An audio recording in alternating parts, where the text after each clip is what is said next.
Hello and welcome to the 20th season of SportsTalk Philadelphia here on LaSalle TV.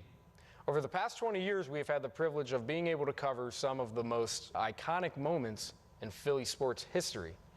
This year, we're going to do things a little differently. We're going to start off each show by recapping the historic moment that happened during that week.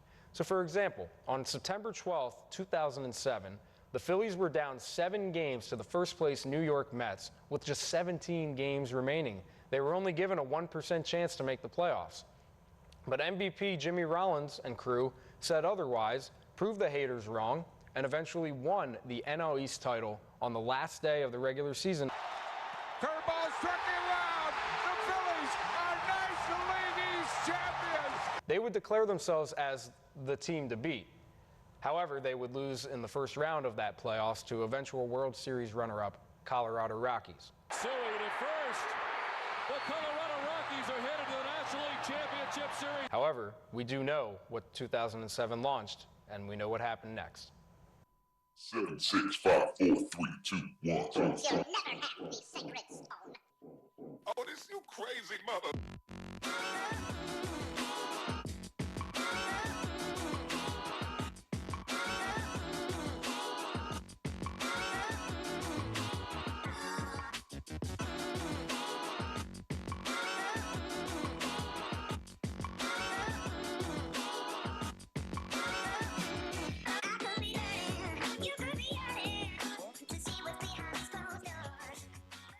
Hello and welcome to the first episode of Sports Talk Philadelphia this year for the 2019-2020 season. I am your host, Josh Abrams. Today we're going to talk about the Phillies and the Eagles. We're going to start off with the Eagles talk today, and joining me to do Eagles talk with me is Tyler Small and Sam Long. All right, guys, so week one we get the W. We've done that for 4 straight seasons now. Started off with a win. It always seems like the first game of the season is kind of like getting your feet in the water to start. But the Eagles were really getting their feet in the water and not diving all the way in. Yeah, and you could say that it's because it was their first taste of live action. Carson Wentz didn't play at all throughout the preseason, which was obviously very smart in the mind of Doug Peterson, just to make sure he's safe, not risk him in a meaningless game. And you could tell that there were some growing pains in that first half, but it was a tale of 2 halves, as we'll get to, and pulled out the win. Yeah, I mean, you don't play any of your starters during the preseason. I mean, what did you expect to happen? Expect a couple touchdowns? I didn't expect much. I didn't see much. I think we expected them to come out slow to start the game, but I didn't expect them to come out that slow, especially on both sides of the ball. I mean, I thought, obviously the offense was going to pick it up. They have arguably, if not the most talented offense in football, but they came out sluggish. And the biggest problem, I think, with that was the combination of the offense coming out slow and the defense. Yeah, I mean, you look at the first drive in the first half as a whole for Case Keenum, and they made him look like a much better quarterback than he was. Finishing off the first half with 380 yards and 3 touchdowns throughout the whole game, pretty much all those touchdowns coming in the first half. So just way too much offensive input for a team that really is going to be bottom of the barrel, bottom of the NFC East with the Giants this year. So definitely made him look a lot better than he was, and it was just a sluggish start.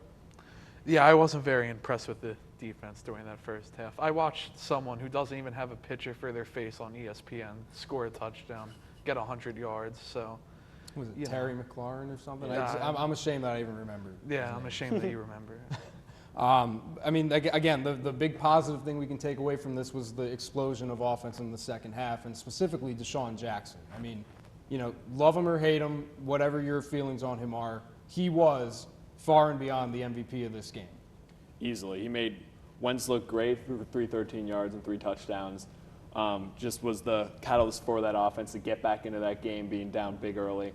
And again, matching him up, it gave the running committee of the 3 running backs getting into it, going for 116 yards, really gave them a chance to go with the aerial unit and look for Deshaun Jackson down the field, where he loves those explosive plays, and he had 2 of them. Yeah, D-Jack's is scary fast. I'm very excited just to see him next few weeks. I was thrilled he came back. You know, he was on the Bucs last year. Yeah. He had like an amazing 2 weeks. I was like, wow, D-Jax has still got it, only if he was on the Eagles. Next thing I know, he's back on the Eagles. Can you believe that? Wild. I mean, it was a nice little reunion for him. That's definitely good for him. Let's go to another Jackson on the team that unfortunately we're not going to see for the rest of this season. the injury bug always hits every NFL team. That's just a given. You know, you got that many people on the roster, someone's bound to get hurt. But that guy on the left, I mean, I don't know about you guys, but for me, I know we have a deep defensive line and a deep defense in general in terms of talent and whatnot. But I mean, if there's losing Malik Jackson personally to me, really kind of hurt up until we got Akeem Spence. Before we got Spence, we really only had 2 capable defensive tackles on the team, and they both have to start. Yeah, and that's just, and you look at the whole defensive line as a whole, and just the pressure on the quarterback. They really struggled too with Jackson in the first half, trying to get to Keenum, and wasn't a very impressive offensive line for the Redskins. So now being down another man, it puts a lot more stress on your secondary, which has been a problem in years past, and it's just a big loss. We'll have to see what Spence can do trying to fill the spot. Yeah, I'm just hoping we don't have a repeat of last year where just every week it seems we're losing a player, 2 players to injury. I can't handle that again. So. Yeah, it's a little nerve-wracking for someone who wants the team to just stay healthy more than anything. So let's talk about the running committee real quick, because I mean, the running game looked really good, especially in the second half. You know, that's a given how the second half went. But you know, the running back committee is the way to go in football these days, because a cowbell running back like Todd Gurley last year, and now you look at his situation with his knees. But we have a running committee with Miles Sanders, who just got drafted, who's probably going to be our franchise running back and should be, and Jordan Howard, who's been arguably the top 5 rusher the last couple of years in the league. Why are we seeing Darren Sproles lead the team in carries? In carries. I just don't understand that. That made 0 sense to me as well. I mean, you had this problem throughout the entire season last year where every episode we just talked about who was going to be the guy that was getting the majority of the touches, let alone leading the team. And then you get a Jordan Howard, you go out and take him, who helped the Bears so much last year, and then you give him, I think, 10 touches. And I don't know why you don't give him more and just let him learn the offense. He looked good on those 10 Yes. touches. I mean, it's not like he went for about 60 yards, right. And he easily could have done more, but it also comes down to Wentz getting a play call to throw 39 times in the game. I know that's where the NFL is heading, and that a lot more a good running back, like you say, or just a running committee in general, isn't used as much, but throwing the ball 40 times a game is a dangerous game to play. He's lucky to have an interception. What do you make of it, Sam? Yeah, I don't understand why Darren Sproles had as many touches as he did. I mean, love the guy. He's done so much for this team, but this isn't 2016 anymore. He needs to stop getting as many carries as he's getting. Right. We were handing the ball off to him when we had to. Now we don't have to, right? So let's move on to the scouting report for the Falcons real quick. They have top 5 receiver in the game right now, Julio Jones. And we saw what the Redskins receivers did to us. The Redskins receivers are nowhere near as good as even Calvin Ridley. So what do we make of this offense? Because I think, we'll get to the picks later, but this is going to be an offensive shootout, and he's going to have a huge part of it. Yeah, I mean, Julio Jones is consistent all the time, but this Falcons team really isn't as consistent as they would like to be. They're always a hit-or-miss kind of team. Matt Ryan is another guy. He's going to be throwing about 50 times in that game if Wentz is throwing 39. Because that's what he had to do last week, but they're coming off a rough loss to the Vikings. But it is scary also because they have such depth of it, whether it's Hooper, their great tight end, Julio Jones, as we say, Ridley, who could beat anyone down the field, and Devontae Freeman, who just wasn't used last week, so could be either resting for a big week this week, who knows. But it's a scary offense, and we'll need to see what the defense could do. Yeah, I'm terrified of Calvin Ridley. I think we can handle Julio. We've done it in times before, but Calvin Ridley starting to emerge as serious danger for that Falcons offense, and I think it's only going to get worse. And, I mean, the problem is that you just have the two of them in the same offense. If you double one, you're leaving a wide open field for the other. So let's look at the schedule real quick, because the way the schedule is panning out so far, it's every other week we're home and then we're away. I kind of like that, honestly, because of the balance, and I also like that our bye week isn't until later on in the season, probably about past halfway. But look at that schedule, and what do you guys think in terms of looking ahead? Nobody likes to look ahead, especially on the team, but as fans, we want to look ahead at the schedule and really have an idea of where this team should be after Week 5. So, looking at that schedule, what do you think about where this team should be? You look at the early schedule right there. If there's one if there's a 1 in the loss column, you should be disappointed if you're an Eagles fan. I mean, there's no team there that is better than the Eagles, debatably the Green Bay Packers, but they were only bailed out last because of Mitch Trubisky just completely underperforming at home. So that's just a lot of beatable teams, a lot of either rebuilds with the Lions just being in the same kind of slate of below 500, the Jets who have just been already crumbling underneath themselves with injuries and illnesses. Darnold's not even playing this week. I think that you should be very angry if you're an Eagles fan. You see a loss in the next coming weeks. Yeah, there's absolutely no reason this team shouldn't be 5-0 by week 5. And all these games are easy, especially Green Bay. Yeah, right. And you know, it's easy for us to say that as fans. Yeah. They can't. The Eagles can't think that going into those games. No, you can never look past an opponent. It's still the NFL. Sure. So let's go to our picks now. Even though we're scared of Julio Jones and we're still feeling shaky about our defense, we're all feeling confident this week. I have the Eagles winning 38-35 in what I said earlier would be an offensive shootout. And even though Deshaun Jackson was the MVP last week and 2 of Carson's touchdowns went to Deshaun Jackson, this is a game where Carson needs to reestablish himself as an elite quarterback and really shut everyone up. Yeah, I had the same thing. I don't have it as narrow, but I have the Eagles putting up 35 points to 27. I think Alshon Jeffrey is going to be big in this game because a lot of attention is going to be on Deshaun Jackson, possibly being the wide receiver 1 this year. So with him possibly getting double coverages or zone around him, it might open up a lot of lanes for Alshon Jeffrey or Zach Ertz, who was kind of quiet last week. But over 300 yards and 3 touchdowns for Wentz, that's the classic Wentz that they need back. Yeah, I have this as a much closer game. I was debating this, and, it came down to a coin flip for me, really. I think it's going to be a lot closer than both of you think. I don't think it's going to be as high scoring either. I have the Eagles winning 24-21. Well, you and I have the same deficit, but why do you have it? So it's 24-21 compared to 38-35. Where does the difference in scoring come for you? Like, why do you think it's going to be so low scoring? That's a good question. So, did it have to do with the coin flip? Yeah, just the coin flip. Coin flip for everything. All right. Well, that's going to do it for Eagles Talk. We're going to take a quick commercial break, and when we come back, we're going to talk some Phillies. So stay tuned. I swear, these sports show hosts just get dumber and dumber as time goes on. Like, I can't believe people are actually paid money, real money, more than what I make at my job to say this stupid stuff. Like, I can't believe this crap. Oh my gosh. I'm about to lose it. I'm about to lose it. Like, this is just, how can they even... Hey, what you doing? This stupid sports show. These people have no idea how the game of basketball is played. Not at all. Hey, you're not you when you don't watch LaSalle TV. Here, let me show you. Have much more left, but the only reason why for everyone else it's a 1-year left. Talk Philadelphia here on the South TV. I'm your host, all that Feel better now? Better. You're not you when you're not watching LaSalle TV. To stay up to date, follow us on Twitter, Facebook, and Instagram.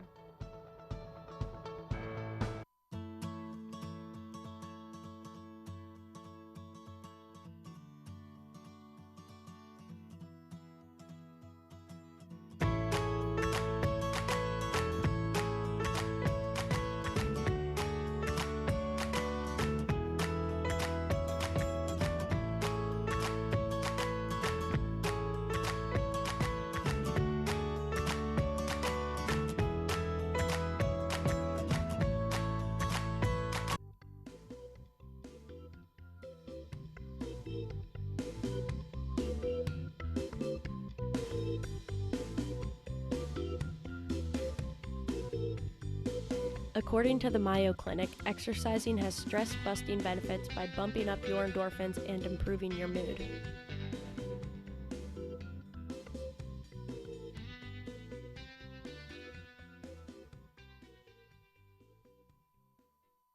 And we are back to do some Phillies talk. To replace Sam Long, we have brought in Jack Cashman, and he is making his Sports Talk Philadelphia debut.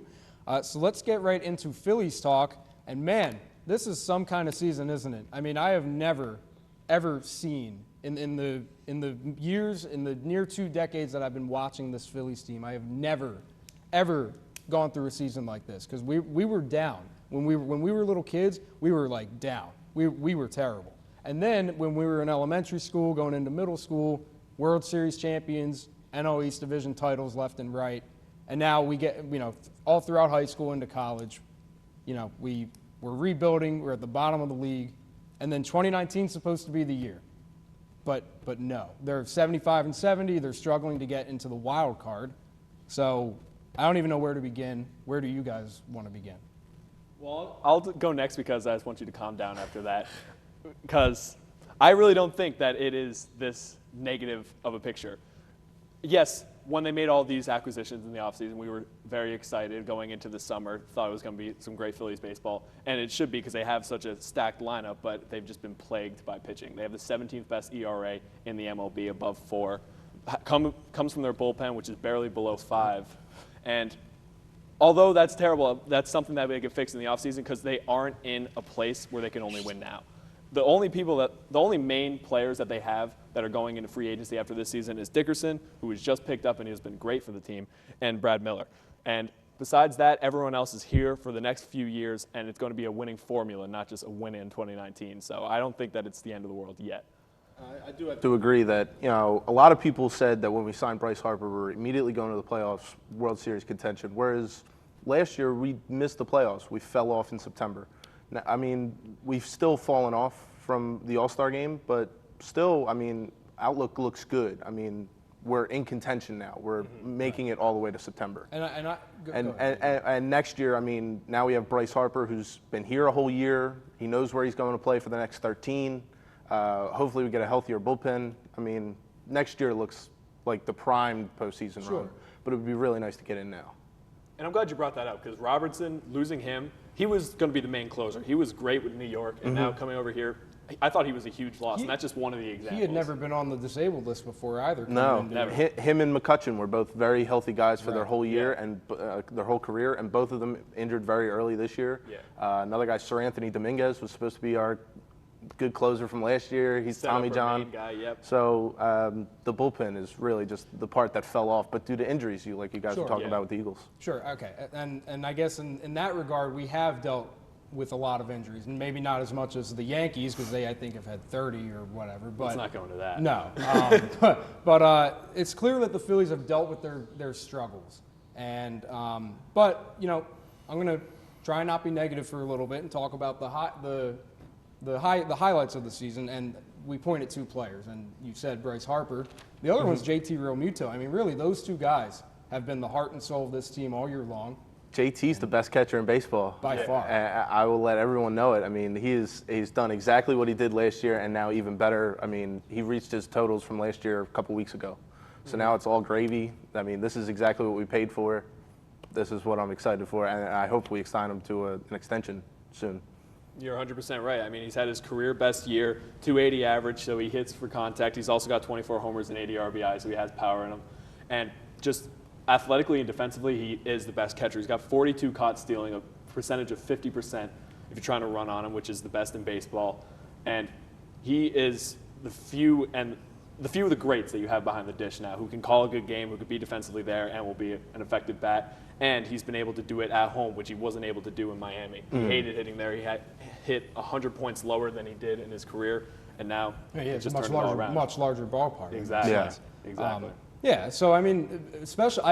It's especially good that we have JT Realmuto now. Jorge Alfaro was good, but JT Realmuto is established. And I think that was probably the best move Klentak made as a GM, just making that trade. So let's talk about the upcoming schedule real quick because we want to talk about this playoff race. We have a lot of road games coming up. And for whatever reason, I'm not a big fan of this, and this could go in the rants if I wanted to. I don't understand why we're playing Cleveland and Boston this late in the season. Isn't September supposed to be prime? Yeah, it's supposed to be mainly in your own division. But we've handled Boston last month. I think we beat them in a 2-game series in Boston, so they're coming here. So that's great. But we are not a very good road team. We're 10 games under 500 on the road, and we have, I think, 10 games coming up. So it's very scary to see this big road series come. If we even split that, which we have split the last 24 games, we're 12-12. I'm okay with that.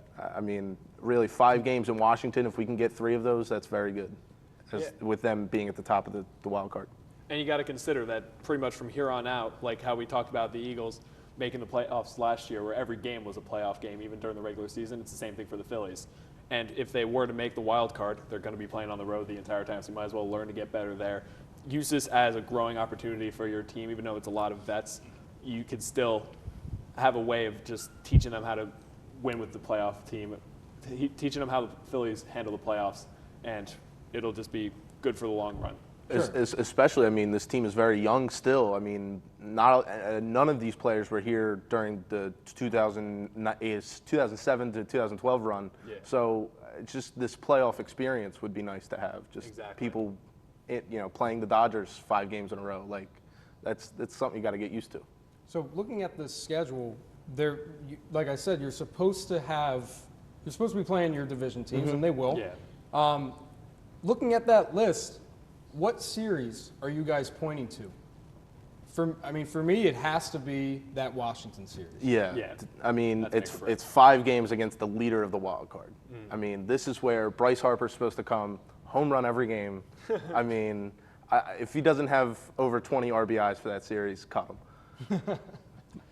Either that or you need Nola to be Nola. You really haven't you've seen spurts of him, but he's been so inconsistent this year. You need your ace to pitch like an ace in ace baseball, which is September. These late fall games, you got to start taking them where you'll go up a game or 2 games back. A sweep there puts you in the second spot. So that's huge for the Phillies. And I'm not going to deny that the importance of the Washington series, given that I just said that that's very important. But after that, I forget who it's after. The last series of the year is at home against the Miami Marlins.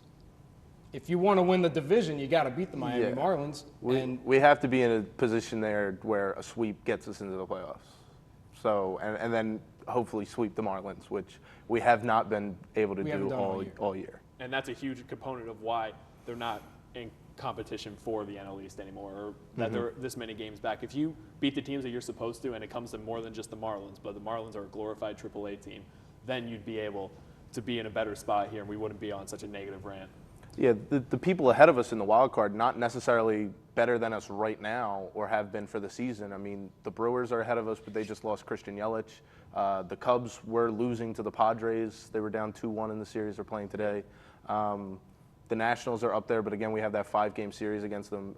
If things go our way, we can sneak in there. And then you don't necessarily have to be the best team. You just have to be the hottest team come playoff time. Very good point. Good point.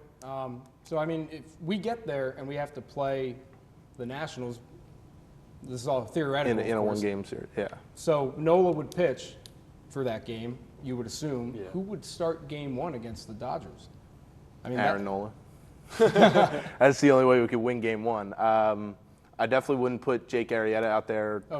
I wouldn't put, I don't feel real comfortable with anybody else. I guess Smiley would have to take over the... Smiley is about the second best option we have. And, maybe you could even make a case for Eflin because of his good first half of the season, which he's shown spurts too. Yeah. And again, that's the thing. All these pitchers, especially the pitchers, have shown spurts, just no consistency. Don't you guys feel like that's a theme? 100%, yeah. Yeah, and it can't be. You need that consistency come these games because it's a 1-game series for the wild card, and that's what you got to be focused on. But before that, it's 3-game series, 5-game series. You got to have that consistency in and out, especially from your bullpen as well, to just give you a good inning of work. Yeah. Well, it's certainly good looking at it now that they're 5 games above 500, and they are ahead of themselves from where they were last year. I mean, that collapse started, I think, in the middle, maybe even early August, and that was brutal to watch. So we're going to move on to the rant section now. Usually we do Fast 5. We're going to start off with some rants. I'm going to go last. Tyler, start us off with your issue with the juiced balls. Yeah, so it's been something that's been talked about a lot this year, and it really irks me especially. I'll start with you with some numbers. First, in AAA, they started using MLB baseballs, and in AAA in 2018, there were 3,652 home runs. After the end of it, in 2019, 5,749. In the MLB, there's 6,125 and counting. There's still a little less than a month to play. And 5,582 were all last year, which was the record, as you just saw on the graphic there. I just think that it defaces the greats that used to play. I think it's the second era of the steroid era. They're trying to force it once again without using steroids.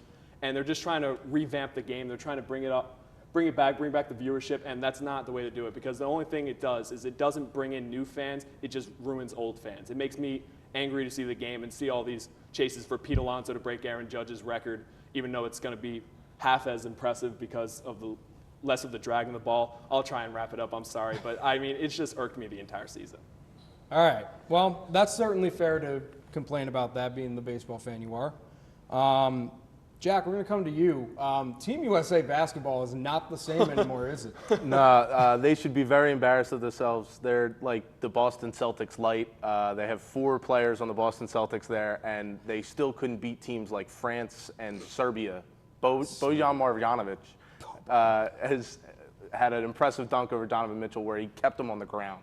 I mean, that team should all be cut in their NBA teams, or at least some sort of fine. That was embarrassing to see that. They're not even going to medal in this. That is such a shame. And I mean, we know USA basketball for being best basketball country by far. But obviously, and I don't know if it has to do with other players not playing, certain stars not playing. But that's got to not that can't be good. Can't be a good look. All right. So it's time for me to finally say my piece on Matt Klentak in as little time as possible. Matt Klentak said they had an objectively good offseason. That's true when you're looking at the offensive side of things. And I understand that we just talked about how the bullpen was injured. Injuries are always going to hurt everybody, and it really hurt our bullpen this year. I don't understand how Matt Klentak could sit there in the offseason and look at that pitching staff and say, okay, yeah, let's go into the 2019 season and win a World Series with this lineup.